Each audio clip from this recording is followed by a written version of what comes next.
제27장.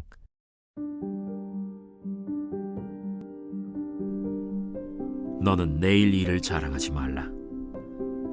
하루 동안에 무슨 일이 일어날는지 내가 알 수 없음이니라. 타인이 너를 칭찬하게 하고 내 입으로는 하지 말며 외인이 너를 칭찬하게 하고 내 입술로는 하지 말지니라. 돌은 무겁고 모래도 가볍지 아니하거니와 미련한 자의 분노는 이 둘보다 무거우니라. 부는 잔인하고 노는 창수 같거니와 투기 앞에야 누가 서리요. 면책은 숨은 사랑보다 나으니라. 친구의 아픈 책망은 충직으로 말미암는 것이나 원수의 잦은 입맞춤은 거짓에서 난 것이니라. 배부른 자는 꿀이라도 싫어하고 줄인 자에게는 쓴 것이라도 다니라. 고향을 떠나 유리하는 사람은 보금자리를 떠나 떠도는 새와 같으니라. 기름과 향이 사람의 마음을 즐겁게 하나니 친구의 충성된 권고가 이와 같이 아름다우니라. 내 친구와 내 아비의 친구를 버리지 말며 내 환난 날에 형제의 집에 들어가지 말지어다. 가까운 이웃이 먼 형제보다 나으니라. 내 아들아, 지혜를 얻고 내 마음을 기쁘게 하라. 그리하면 나를 비방하는 자에게 내가 대답할 수 있으리라. 슬기로운 자는 재앙을 보면 숨어 피하여도 어리석은 자들은 나가다가 해를 받느니라. 타인을 위하여 보증선자의 옷을 취하라. 외인들을 위하여 보증선자는 그의 몸을 볼모 잡을지니라. 여러분 반갑습니다. 오늘도 큐티로 여는 기막힌 하루입니다. 오늘 나눌 말씀은 잠언 27장 1절부터 13절에 있는 말씀으로 충성된 권고라는 제목의 말씀을 나누겠습니다. 우리가 할 수 있는 가장 가치 있는 일 가운데 하나가 하나님이 우리에게 주신 말씀과 또 우리 삶 가운데 보내주신 사람들의 조언을 마음 문을 열고 듣는 것입니다. 우리는 우리에게 정직하고 책임감을 느끼며 올바른 길에서 멀어질 때 경고하는 사람들을 가까이 하고 그들을 귀히 여겨야 합니다. 우리를 염려해주는 사람들의 비판과 경고가 당시에는 괴로울 수 있지만은 그것이 우리를 재앙에서 구원해 주시며 우리가 다시 생명의 길로 들어설 수 있게 도와주기 때문입니다. 오늘 충성된 경고라는 말의 제목을 나누겠는데요. 우리가 충성된 권고를 들으려면 어떻게 해야 될지 한번 살펴보도록 하겠습니다. 첫 번째로는 자랑하지 말아야 합니다. 1절과 2절에 너는 내일 일을 자랑하지 말라. 하루 동안에 무슨 일이 일어나는지 내가 알 수 없음이니라. 타인이 너를 칭찬하게 하고 내 입으로는 하지 말며 외인이 너를 칭찬하게 하고 내 입으로는 하지 말지니라. 아멘. 장래일을 자랑하는 것을 경계하고 있습니다. 하루의 일도 완전히 사람의 손에 있지 않습니다. 앞으로 일어날 일은 지극히 불확정하여 장담할 것이 못됩니다. 내일은 가장 가까운 미래로 하나님만이 주관할 수 있는 것입니다. 사람은 하나님의 계획을 알 수 없기에 내일 일에 부끄럽지 않도록 처신하고 하나님의 뜻에 우리의 장래를 의탁해야 합니다. 내일이 어떤 일이 날지는 알 수 없는 인간의 한계를 깨닫고 우리에게 주어진 오늘을 겸손히 살아가야 하는 것입니다. 어제의 경험으로 내일을 예측하여 무언가를 자랑하고 장담한다는 것은 인간의 생명이 안개와 같음을 모르는 어리석은 일이 되는 것입니다. 야고보서 4장 13절 17절에는 인생은 잠깐 보이다가 없어지는 안개와 같아서 내일 일을 알지 못하므로 그 모든 것이 허탄한 자랑이며 악한 것이라고 정죄합니다. 아침 안개가 같이 금방 사라져 버리는 것이 인생입니다. 사람은 한 치 앞도 모르는 연약한 존재입니다. 그래서 평생 주님을 의지해야 합니다. 생명조차 우리 것이 아니고 미래도 우리의 소관이 아니기에 섣불리 내일 일을 자랑하기보다는 하나님의 선하신 손에 의탁하며 오늘을 감사함으로 사는 것이 지혜인 것입니다. 예수님은 어리석은 부자의 이야기를 통해 미래의 시간은 사람의 것이 아닌 것을 말씀하시는데요. 풍년이 들어 많은 소유를 얻은 부자는 여러 해의 물건을 쌓아두었을 쓸 물건을 쌓아두었으니 평안히 먹고 마시고 쉬고 즐거워하리라고 말합니다. 그를 향해 하나님은 누가복음 12장 20절에 오늘 밤에 내 영혼을 도로 찾으리니 그리하면 내 준비한 것이 누구의 것이 되겠느냐 라며 물으십니다. 우리는 내일이 나의 것이 아니라 하나님께 속한 것임을 기억하며 스스로 내일 일을 자랑하는 어리석음을 범하지 말아야 하는 것입니다. 미래에 대해서 자랑하는 것은 어리석은 것입니다. 왜냐하면 하나님이 그 결과를 결정하시는 분이시기 때문입니다. 지혜의 모습은 그것이 어떤 것이 될지언정 하나님의 뜻을 따르고자 하는 것입니다. 하나님의 주권과 섭리 안에 우리의 인생이 있습니다. 우리의 유일한 자랑거리는 하나님 한 분밖에 없는 것입니다. 사람에게 필요한 인정은 타인으로부터 주어져야 한다고 말을 하고 있습니다. 스스로를 칭찬하면서 남에게 인정받으려고 하는 욕심을 버려야 합니다. 우리는 하나님께 칭찬과 인정을 받는 사람이 되어야 합니다. 우리가 진정으로 잘하는 것이 있다면 다른 사람이 그것을 알아채리고 우리에게 말해줄 것입니다. 우리가 하나님의 칭찬을 받도록 노력해야지 사람의 존경을 받으려고 해서는 안 되는 것입니다. 스스로 납득되게끔 선하고 유익하게 행동하며 타인이 존경과 인정을 보낼 수밖에 없도록 행동해야 하는 것입니다. 다른 사람의 칭찬을 듣도록 행동하고 다른 사람을 칭찬하려고 노력하는 것입니다. 우리는 언제 어디서 누구에게라도 칭찬받는 삶을 살아야 함을 알아야 합니다. 그리스도인의 삶은 스스로 만족하며 자화자찬하는 삶이 아닌 빛과 소금의 사명을 감당하며 하나님과 이웃 앞에서 인정받는 삶을 사는 것입니다. 그래서 스스로 자랑하는 것을 조심해야 합니다. 진짜 칭찬은 다른 사람이 해줄 때 의미가 있는 것입니다. 칭찬을 못 받을 때 화가 나거나 다른 사람한테 시기가 날 수 있습니다. 하지만 그 마음을 인정하는 사람이 지혜로운 사람이 되는 것입니다. 사람에게 받는 칭찬보다 하나님께 받는 칭찬이 더 귀중한 것입니다. 우리는 하나님께 칭찬과 인정을 받는 사람이 되어야 합니다. 우리 안에 있는 예수님만을 자랑하는 우리들의 삶이 되어야 합니다. 적용 질문은 우리는 나를 자랑하고 있습니까? 우리 안에 예수님을 자랑하고 있습니까? 스스로를 칭찬하고 있습니까? 하나님의 인정과 칭찬을 받는 사람이 되고자 하고 있습니까? 두 번째로는 진심 어린 책망과 충고를 할 수 있어야 합니다. 5절과 6절, 9절 말씀에 면책은 숨은 사랑보다 나으니라. 친구의 아픈 책망은 충직으로 말미암는 것이니라. 원수의 잦은 입맞춤은 거짓에서 난 것이니라. 기름과 향이 사람의 마음을 즐겁게 하나니 친구의 충성된 권고가 이와 같이 아름다우니라. 책망하는 것은 고통스러울 수 있지만 바람직한 면책은 사랑을 표현하는 또 다른 방법인 것입니다. 약간은 불편한 관계가 될지라도 아예 상대하지 않거나 전혀 나타나지 않는 사랑보다는 더 나은 것입니다. 우리의 감정에 상처를 주는 책망은 마치 원수가 한 일처럼 보일 수도 있습니다. 하지만 자신을 사랑하는 사람의 책망은 신뢰할 수 있는 것입니다. 아프게 책망하는 사람이 친구이고 듣기 좋은 소리만 하는 사람은 원수가 되는 것입니다. 원수의 입맞춤은 악한 의도를 덮기 위한 수단이 되는 것입니다. 진정한 인간관계는 칭찬과 격려로만 이루어지지 않습니다.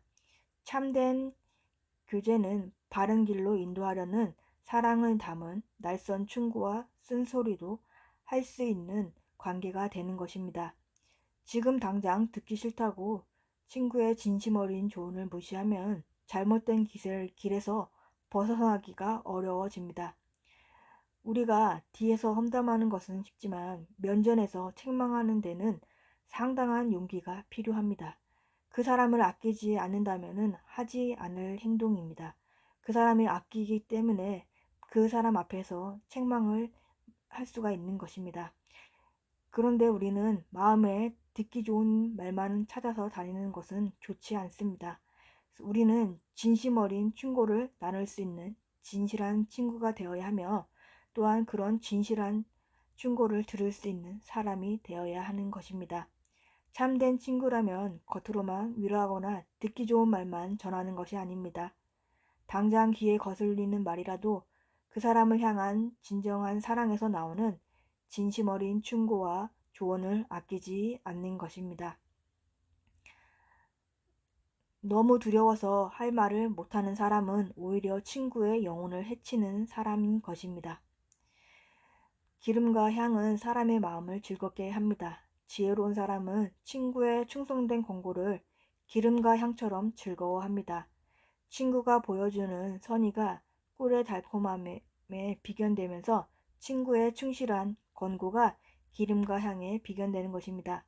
아름다운 우정은 사람에게 참된 즐거움을 주는 것입니다. 진심을 담는 충고가 한 사람을 살릴 수 있는 것입니다. 바른 길로 이끌어 주려고 필요한 말을 해주는 친구가 진정한 친구가 되는 것입니다. 예수님은 우리를 바른 길로 이끌어 주시는 진정한 친구이십니다. 예수님과 함께하며 우리는 매일 말씀으로 인도받을 때 아름다운 사람으로서 자라날 수 있는 것입니다. 우리는 말씀으로 사람을 살리는 충고를 하고 가족과 지체의 구원을 위해 충성된 권고를 할 수 있는 사람이 되어야 합니다. 듣기 좋은 말만 하는 사람이 되어서는 안 됩니다. 상대방이 아픔을 느끼지만 책망된 말이라도 책망된 말로서라도 주님께 인도하는 사람이 되어야 합니다. 말씀을 통해서 충성된 권고를 하고 또한 그 권고를 들을 수 있는 우리들이 되어야 합니다. 적용 질문으로는 가족과 지체의 구원을 위해 충성된 권고를 하고 있습니까? 또 우리는 충고와 조언을 받아들이고 있습니까? 친구들 대신 예수님의 말씀을 귀담아 듣고 있습니까? 세 번째로는 충성된 권고를 하는 믿음의 공동체에 속해야 합니다. 10절과 12절 내 친구와 내 아비의 친구를 버리지 말며 내 환난 날에 형제의 집에 들어가지 말지어다. 가까운 이웃이 먼 형제보다 나으니라. 내 아들아 지혜를 얻고 내 마음을 기쁘게 하라. 그리하면 나를 비방하는 자에게 내가 대답할 수 있으리라. 슬기로운 자는 재앙을 보며 숨어 피하여도 어리석은 자들은 나가다가 해를 받느니라. 아멘. 아비의 친구와 자신의 친구를 떠나는 것은 충실하지 못한 행위로 이를 경계하고 있습니다. 오랜 세월에 걸쳐 검증된 우정은 다시 얻을 수 없는 귀한 관계이므로 이것을 소홀히 여기거나 파괴하지 말아야 하는 것입니다. 재난을 당한 날에 형제의 집을 방문하지 말라고 말하고 있습니다. 이 말의 배후에는 삶의 상황은 환난 날에 형제를 찾아갔으나 오히려 당했다고 오히려 이웃에게 도움을 받는 경험을 반영하고 있습니다. 위급한 때에 형제의 진가가 나타나야 함에도 불구하고 오히려 이웃이 더 나은 현실을 지적합니다. 참된 친구는 공고한 날에 드러납니다. 가까운 친구는 인내심을 가지고 한탄을 들어주며 도울 준비가 되어 있습니다. 가장 가까운 이웃이 먼 형제보다 낫다는 것입니다. 이것은 가까운 이웃의 소중함을 강조하는 말씀이기도 하고 형제 간의 관계가 소홀할 수 있다는 것을 말씀합니다. 사람은 다른 사람과 함께 있을 때 성장하게 됩니다. 우리는 믿음의 공동체 안에서 진실한 관계를 맺으며 거룩한 믿음의 사람으로 성장할 수 있습니다. 진실한 관계를 세워가기 위해서는 지혜롭고 배려심 있는 신앙인이 되어야 합니다. 옳은 말이라도 상대방의 입장을 고려하며 말하는 지혜가 필요합니다. 우리는 우리에게 붙여주신 믿음의 공동체로 인해 하나님께 감사해야 합니다. 공동체 안에서는 언제나 진실한 말을 하고 사랑하는 마음으로 주위를 돌아봐야 합니다. 슬기로운 사람은 재앙을 보면 숨어 피하지만 어리석은 사람은 고집을 부리고 나아가다 해를 받습니다. 참된 용기는 재앙을 피하는 것이고 참된 지혜는 재앙을 대비하는 것입니다. 큐티인에서는 고난을 말씀으로 해석해주는 믿음의 공동체를 피해야 한다고 합니다. 믿음의 공동체에 속해 있는 것이 고난으로 인한 재앙을 숨어 피하는 길이라고 말하고 있습니다. 사건이 올 때 그것을 함께 해 나갈 수 있는 공동체 안에 숨어서 피해야 한다는 것입니다. 저에게도 공동체가 있어서 그 고난의 시간 가운데 지나올 수 있었습니다. 아버지의 암사건으로 인해서 구속사 말씀을 알게 하셨고 그 가운데서 해석받고 인도받을 수 있었으며, 또 아버지가 천국 가시는 일 또한 제가 작년에 수술받는 사건 가운데서도 공동체와 함께 나누고 기도 부탁하며 함께 말씀으로 봐주고 해석하며 인도함을 받는 시간들을 가질 수 있었습니다. 함께 해주는 믿음의 공동체가 없었다면 그 고난의 시간들 가운데 견디기가 힘들었을 것입니다. 그러나 공동체가 있었기에 그 고난 가운데 피할 수 있었고 숨을 수 있었던 것입니다. 우리는 다른 사람과 함께 성장합니다. 그래서 우리에게는 믿음의 공동체에 속해서 나가야 하는 것입니다. 고난으로 인한 재앙을 숨어 피할 수 있는 길은 공동체에 속하는 길인 것입니다. 우리 모두 공동체 가운데 머물며 그 안에 공동체 가운데 들어가는 우리들의 삶이 되길 바랍니다. 적용 질문으로는 고난이 찾아올 때 사람을 찾습니까? 믿음의 공동체를 찾습니까? 6월 19일 보석상자입니다. 예수님을 믿는다고 사건이 안 오고 안 믿는다고 오는 것이 아닙니다. 믿거나 안 믿거나 똑같은 사건이 우리에게 오고 갑니다. 그러나 어떤 전쟁도 믿는 우리에게는 축복을 이루어가는 전쟁이 됩니다. 상대방이 변하지 않아도, 환경이 변하지 않아도 하나님이 내 욕심과 거짓을 처리해 주시기에 축복의 전쟁입니다. 다 같이 기도하겠습니다. 하나님 아버지 감사합니다. 오늘도 말씀을 허락해 주심에 감사합니다. 우리 스스로 자랑하기보다 우리 안에 있는 예수님을 자랑하는 우리가 되게 하여 주옵소서. 사람의 칭찬과 스스로 칭찬하는 게 아닌 하나님의 인정과 칭찬을 받는 우리가 되기 원합니다. 가족과 지체의 구원을 위해 충성된 권고를 하는 우리가 되게 하여 주옵소서. 듣기 좋은 말만 하는 게 아니라 말씀으로 사람을 살리는 말을 하는 우리가 되기 원합니다. 진심 어린 조언과 권고를 들을 줄 아는 우리가 되게 하여 주옵소서. 고난이나 사건이 왔을 때 말씀으로 해석해 줄 줄 아는 믿음의 공동체 가운데 속하는 우리들이 되기 원합니다. 믿음의 공동체에 속해 있는 것이 고난으로 인한 재앙을 숨어 피하는 길인 것을 알기 원합니다. 우리 모두 공동체 가운데 머물면서 나아가는 사람들이 되기 원합니다. 또 다음 세대들에게 하나님의 말씀이 임하기 원하며 다음 세대들이 세상에 휩쓸려 가지 않고 하나님과 공동체 가운데 잘 붙어가는 다음 세대가 되게 하여 주옵소서. 오늘도 말씀으로 살아내는 하루가 되게 하여 주옵시고 주님의 은혜를 부어 주시옵소서. 예수 그리스도의 이름으로 기도합니다. 아멘.